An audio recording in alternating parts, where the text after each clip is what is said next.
The Eden Corn Festival is now underway. We have everything you need to know before you go. And it goes beyond just the corn. You can even go to the kangaroo encounters and meet a little Joey like Spencer. Classes are offered in a gym right here in Uptown off the Red Line CTA Wilson stop. Just months before his graduation, Matt Faulkner was with 3 of his friends here at New Bullis and Transit Road when his friend made a left-hand turn onto Transit Road and was hit by a tractor trailer right in the spot Faulkner was sitting. Now, 3 of his friends walked away from the accident with no injuries, while Faulkner himself had to be airlifted to ECMC.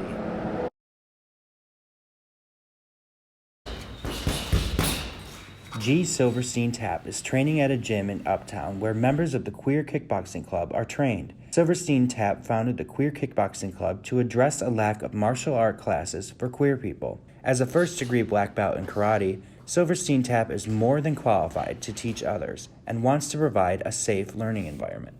I have the ability to, teach and train people, and I have all these things at my disposal, so why not put them together and create an actually affirming and welcoming space for queer people. Classes are offered in a gym right here in Uptown off the Red Line CTA Wilson stop.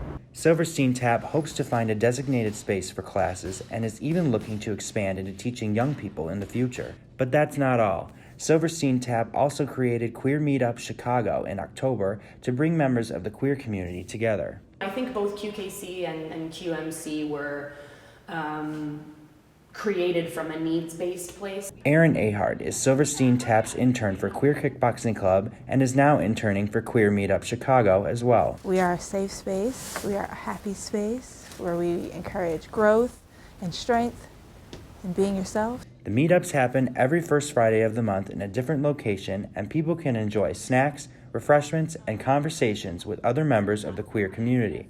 This month, it was in a pop-up shop in Boys Town. The meetups are funded by Silverstein Tap and Ahart, so a small donation of $5 to $10 is appreciated to keep the gatherings going. But Silverstein Tap says no one will be turned away if they can't pay, and all are welcome. Whether it be training at Queer Kickboxing Club or socializing at Queer Meetup Chicago, both give people the opportunity to create bonds with members of the queer community. Michael Faso, Loyola News, Chicago. 10 years to the day after his high school graduation, Matt Faulkner was invited to speak at West Seneca West High School's graduation Monday night. He was there to tell his story and inspire. I wish I knew back then not to worry so much about how my life would turn out. I also wish I knew how happy I would be 10 years later. He talked about his own high school graduation, which came just 12 days after he was released from the hospital. Matthew Faulkner. Just months before his graduation, Matt Faulkner was with 3 of his friends here at New Bullis and Transit Road when his friend made a left-hand turn onto Transit Road and was hit by a tractor trailer right in the spot Faulkner was sitting. Now, 3 of his friends walked away from the accident with no injuries, while Faulkner himself had to be airlifted to ECMC. I suffer from a severe traumatic brain injury, and I was left in a deep coma, struggling for my life for a while. Faulkner woke up from the coma about 6 weeks later. In all, he spent 103 days in the hospital. People who have a severe traumatic brain injury and are in a coma for more than 1 month have only a 20% chance of survival, and less than half of the survivors live an independent life. But Faulkner worked hard to beat those stats. News 4 cameras were there as he graduated from Canisius College after just 3 years. 7 years ago, he got a job at NRG Energy in Cheektowaga and is still there today. He's also now married, has a house, and even has plans to adopt a baby. And when asked what pushed him through, how he made it here, he says hard work and a strong support system got him here today. I have a lot of great family and friends and resources, and I had great doctors, and I really was motivated to be able to, achieve what I had planned before the accident, as best that I could. It's been 6 months since the murders in Rogers Park. One of the victims was 73-year-old Douglas Watts. He was shot when he was walking his dogs in front of his home. This man seen here is said to be Watts' killer. Brian Campbell, Watts' husband, is still suffering through the death 6 months later. He often goes to the Glenwood in Rogers Park where he and Watts shared some special memories together. On June 3, 2015, Watts and Campbell celebrated their marriage at the Glenwood.